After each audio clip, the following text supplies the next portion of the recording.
de quand date une date? De l'événement lui-même ou de sa résurgence dans la mémoire? Est-ce que le 17 octobre 1961 fait date, le 17 octobre 1961, ou le fait de plus en plus, au fur et à mesure qu'on s'en souvient, qu'on le redécouvre et qu'on le commémore? Qu'on le redécouvre, c'est-à-dire, au fond, qu'on aille le chercher derrière ce qui le couvrait. Qu'est-ce qui le couvrait? L'oubli, d'abord.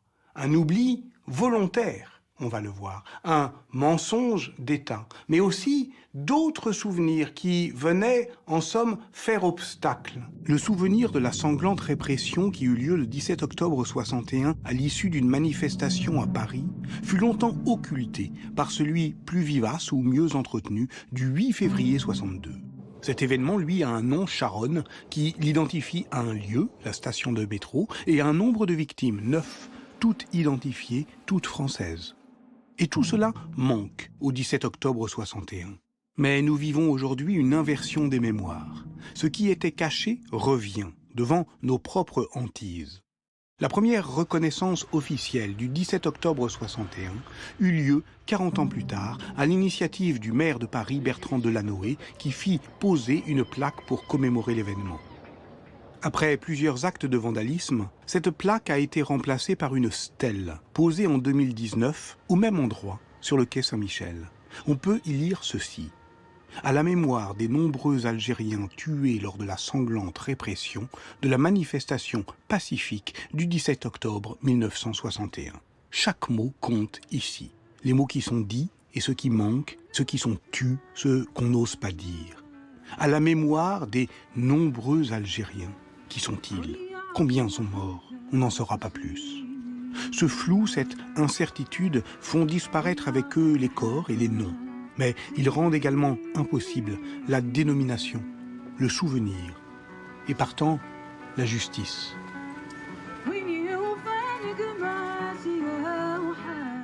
Partons de ces silhouettes qui dessinent le manque, qui dessinent le vide, de ces corps disparus, de ces noms portés disparus. Elle ne fait que ça, en somme, l'histoire. Mettre en mots ce qui manque.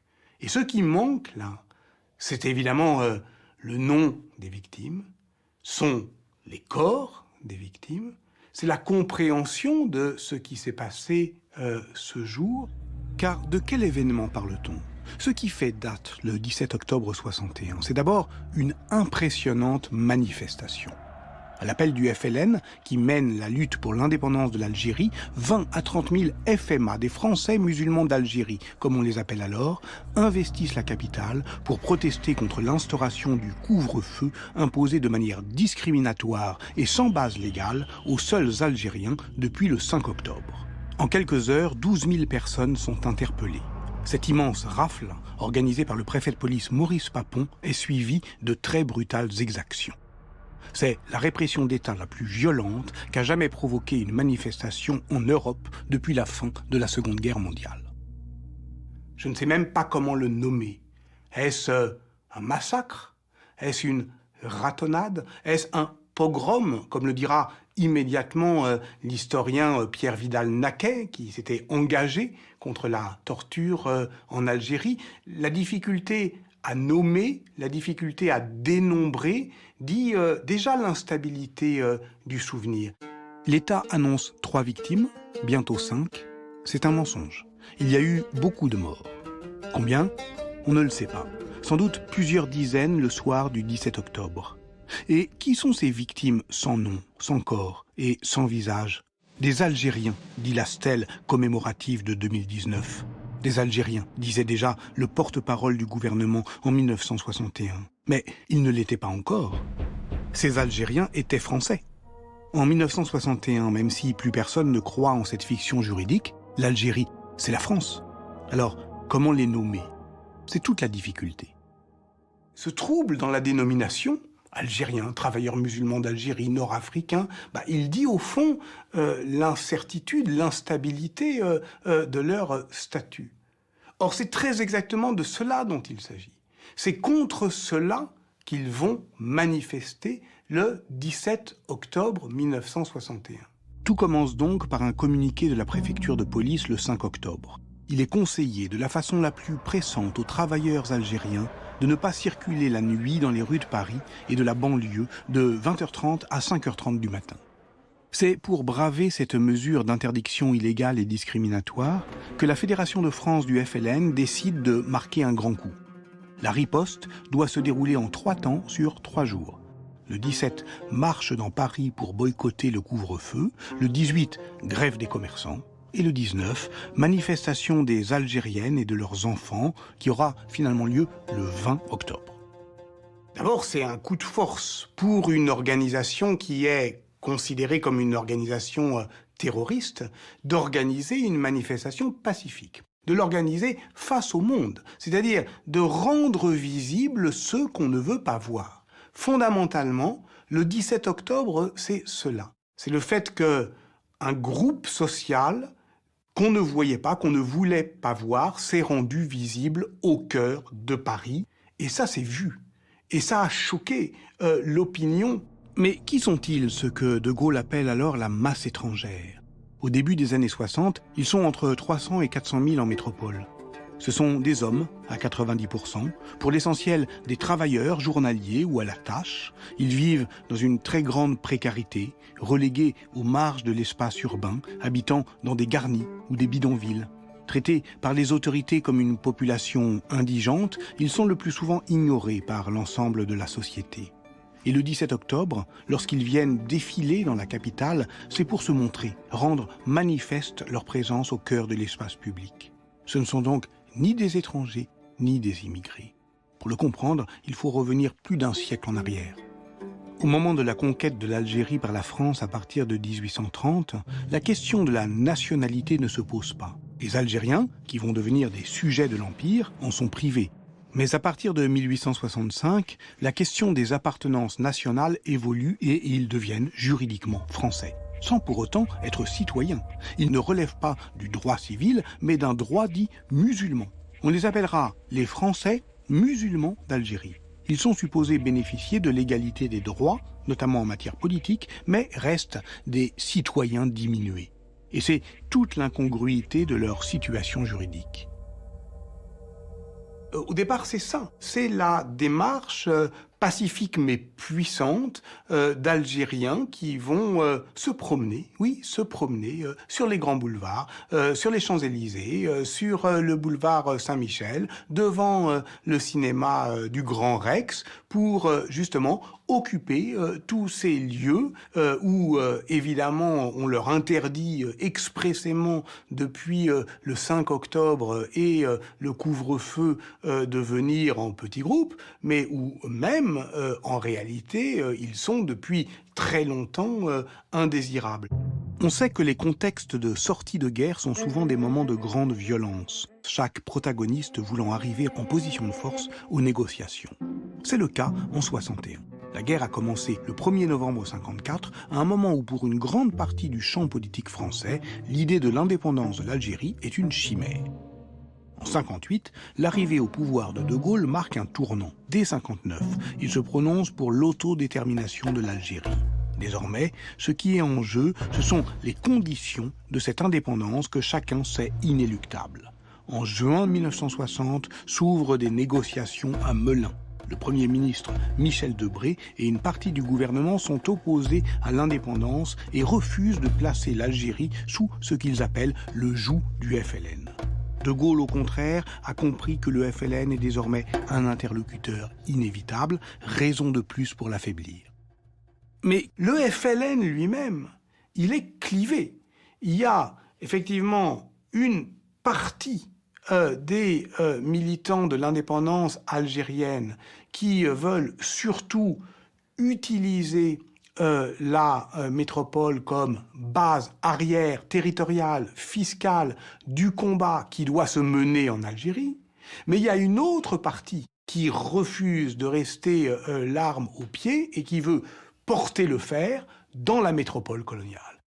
L'ouverture d'un second front se traduit par une flambée d'attentats qui ciblent les policiers parisiens. Entre septembre et début octobre, 10 agents sont tués par des militants du FLN. Le malaise de la police s'amplifie, la colère monte, certains veulent prendre les armes pour venger leurs morts. Pour un coup reçu, nous en porterons 10, tirez les premiers, vous serez couverts, je vous en donne ma parole. C'est ça, au fond, d'une certaine manière, l'injonction de Maurice Papon à la police à la veille du 17 octobre 1961. Et ce soir-là, on assiste à un changement d'échelle radical dans la violence de la répression, qui prend des formes et une intensité sans précédent. La préfecture de police ne se contente pas d'encourager et de couvrir la violence de ceux que certains au FLN ont appelés les sbires de Papon.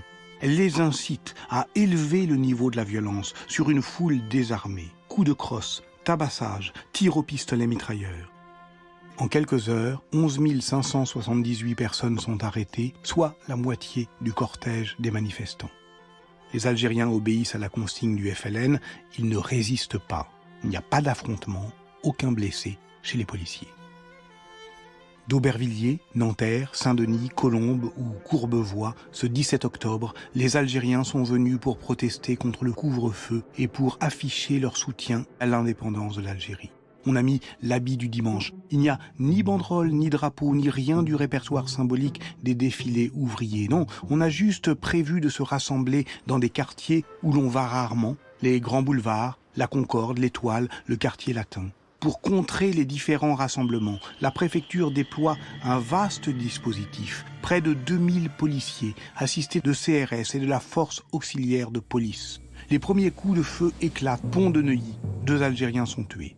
Sur les grands boulevards, les manifestants sont pourchassés, bastonnés. Devant le cinéma Le Rex, les charges de la police sont d'une telle violence qu'un badaud est tué. À partir de 22 heures, les tirs de la police sont nourris place de l'Étoile. À Concorde, les manifestants se réfugient dans le métro où ils sont tabassés à coups de bidule. Sur le boulevard Saint-Michel et dans tout le quartier latin, des tirs multiples et des chasses à l'homme. Le massacre, c'est difficile à entendre, mais c'est un mode ordinaire de maintien de l'ordre en situation coloniale. Sauf que là, on est à Paris. Et Paris ne se vit pas, ne se reconnaît pas comme une métropole coloniale.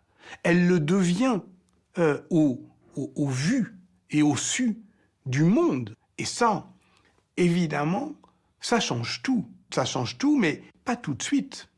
Parce que, qu'est-ce qui se passe le lendemain? De Gaulle n'est pas plus ému que cela. La population française ne se mobilise pas. Qu'est-ce qui se passe après le 17 octobre?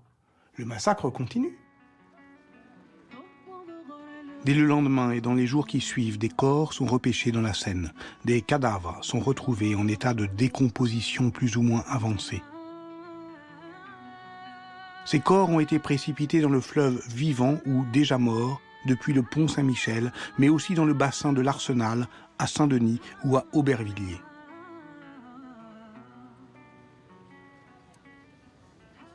Dans les jours qui suivent, c'est derrière les murs du centre d'identification de Vincennes, l'actuelle cartoucherie, que l'on meurt. Les manifestants y sont officiellement pour le contrôle de leur identité, mais les tabassages et les exactions continuent. Certains sont abattus, comme Amar Malek, qui avait tenté de s'évader d'un lieu réquisitionné en hâte par Papon dans l'ouest parisien. Ce lieu, c'est le Palais des Sports.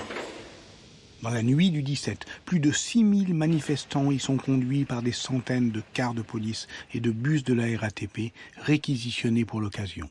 Les Algériens vont y rester plusieurs jours. Bastonnades, brimades, humiliations, la violence continue, à l'abri des regards. Les policiers doivent se réapprovisionner en matraques tant ils en ont brisé. 6600 au Palais des Sports. 2800 au stade de Coubertin et près de 3000 répartis dans tous les lieux réquisitionnés pour l'occasion, l'hôpital Beaujon et tous les commissariats et postes de police de Paris, soit 12 000 hommes arrêtés. Ils vont être contrôlés et fichés, car l'objet de cette rafle est simple, les autorités sont en train d'organiser une expulsion de masse vers l'Algérie. Des trains, des bateaux, des avions sont affrétés. Mais très peu quitteront la métropole. Les autorités y renoncent, les expulser est trop coûteux. Le 17 octobre et les jours qui vont suivre sont donc un moment de déchaînement de violence, d'intensification de cette guerre de subversion qui, depuis plusieurs années, cible les Algériens indésirables. Pourquoi? À cette question, on peut être tenté de répondre d'un seul nom, Maurice Papon. Maurice Papon est préfet de police depuis mars 1958. C'est lui qui, à partir de 1942, a organisé la déportation des Juifs lorsqu'il était à la préfecture de Bordeaux. Lui encore, qui, entre 54 et 55 au Maroc, puis en Algérie, entre 56 et 58, s'est initié aux techniques de maintien de l'ordre colonial.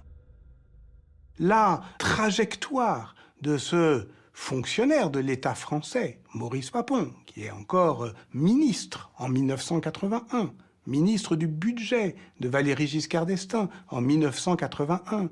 La trajectoire biographique de Maurice Papon, elle a la netteté terrible d'une parabole. Et cette parabole, elle dit une certaine histoire de l'indignité nationale.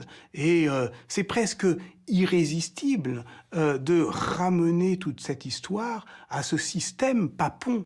Mais sans rien retirer à la responsabilité personnelle de Maurice Papon, il faut comprendre pourquoi on a fait appel à lui. Sa mission tient en 2 mots, discipliner la police. Il faut la ramener dans le rang car depuis quelques mois, elle est au bord de l'insubordination, prête à verser dans un groupe politico-militaire clandestin créé en février 61, l'OAS, partisan de l'Algérie française.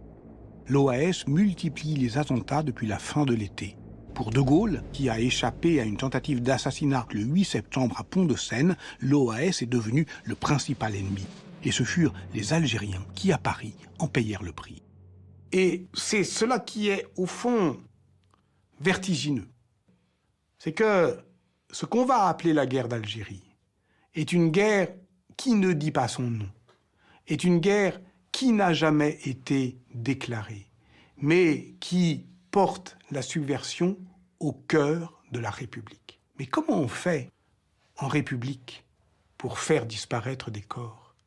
Comment on fait en République pour empêcher des informations judiciaires? Comment on fait en République pour que lorsque une mort suspecte est sur la voie publique relevée, il n'y ait pas d'enquête?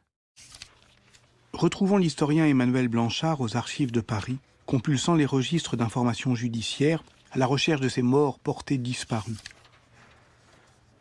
Alors quiconque a déjà regardé un film de gangster sait à quel point il est difficile de faire disparaître un corps. Voilà. Et bien sûr que dans le contexte de l'automne 1961, il est inimaginable que la police ait dissous dans l'acide des dizaines et des dizaines de corps, les ait jetés dans la mer très loin, ce qui pourrait être une hypothèse. Voilà. Et donc, l'immense majorité de ces corps ont donc ressurgi d'une manière ou d'une autre, sachant qu'il y a aussi des personnes qui ont été découvertes dans une ruelle, dans un terrain vague, dans une forêt. Mais ces corps-là, normalement, dans le cadre français, ils doivent entraîner une enquête pour mort suspecte, qui soit va être menée par la police juste en lien avec un procureur, ce qui peut entraîner une procédure de mort sans suite, soit l'enquête, il est considéré qu'elle doit être approfondie si elle n'a pas abouti, et donc il faut saisir un juge d'instruction. Donc nous avons aussi un registre intitulé « Informations concernant les Nord-Africains ». Ce registre contient toutes les informations judiciaires qui ont été ouvertes dans le cadre de la guerre d'indépendance algérienne, dans le ressort du parquet de Paris. Ce registre, il nous dit beaucoup, même si c'est sous la marque de trace, c'est sous la marque de matérialité, sur ce qui s'est passé à l'automne 1961. Ça saute aux yeux d'une certaine façon. Nous avons beaucoup de cases blanches et nous avons quasiment exclusivement des tampons morts. Des tampons morts qui sont attachés à des personnes qui, pour plus de la moitié d'entre elles, n'ont pas de nom. À partir du moment où on ne sait pas qui a été tué, il est très difficile de déterminer pourquoi la personne a été tuée et comment elle a été tuée. Ça étouffe aussi en partie les revendications et les procédures en cours, parce que les personnes qui lancent des procédures, elles ne lancent pas des procédures pour recherche d'un inconnu. Et quand les corps sont inconnus, l'autorisation d'inhumer, c'est une autorisation qui passe par ce qu'on appelle la voie administrative. C'est-à-dire que ces morts ne vont être rendus à personne, ils vont être inhumés comme indigents. Une partie de ces disparus du 17 octobre fut enterrée dans la division 97 de l'immense cimetière de Thiais, loin de l'entrée. Ceux qui voulaient se rendre visibles au cœur de l'espace public parisien se trouvent une fois de plus relégués. Le vide qui les entoure est la dernière trace de leur disparition.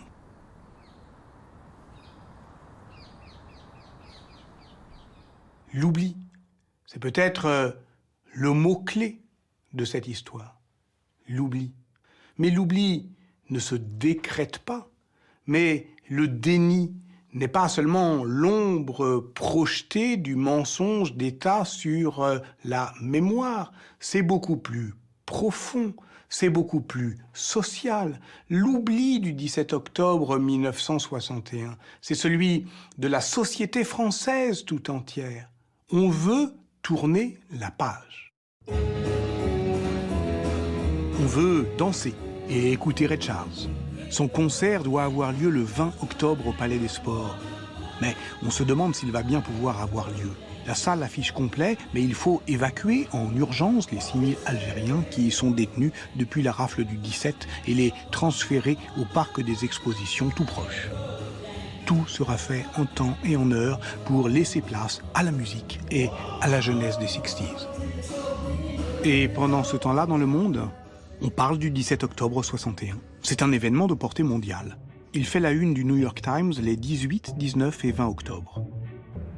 Si le FLN fut défait sur le plan militaire, il a gagné la guerre en l'internationalisant. Et cette stratégie va servir de modèle à de nombreux mouvements de libération nationale. Depuis le fiasco du débarquement américain dans la baie des Cochons, Cuba est devenu le 1er mai 61 une république démocratique socialiste. Le 17 octobre s'ouvrait à Moscou le 22e congrès du Parti communiste de l'Union soviétique qui allait consacrer la rupture avec la Chine.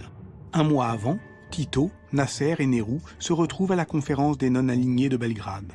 Partout ou presque, la reprise de la guerre froide entre en collusion avec les mouvements de libération nationale. C'est le développement de l'espoir de ce qu'on appelle alors le tiers-monde.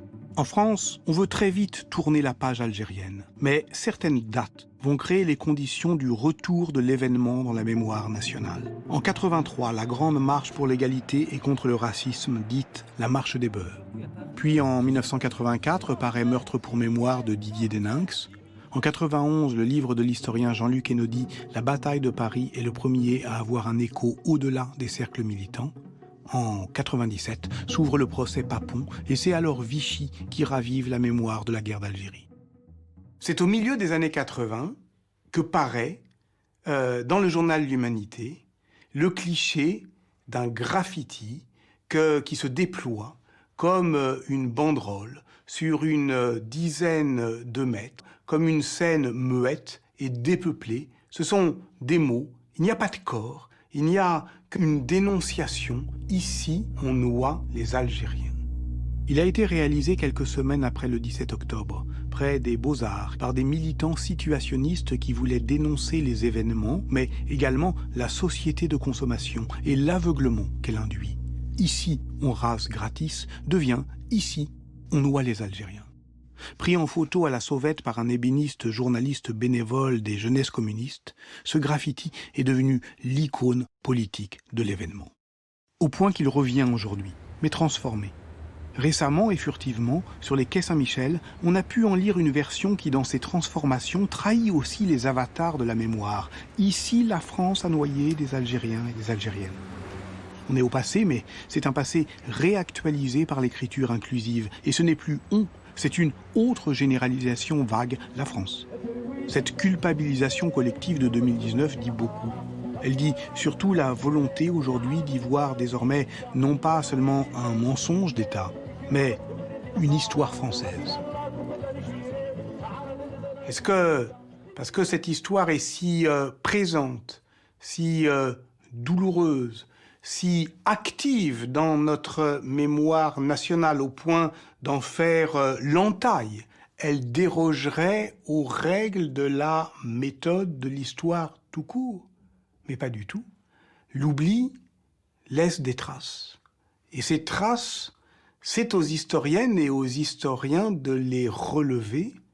Et cette histoire, elle est au fond très contemporaine, terriblement contemporaine, encore contemporaine de nos propres hantises, mais c'est d'abord de l'histoire, rien que de l'histoire.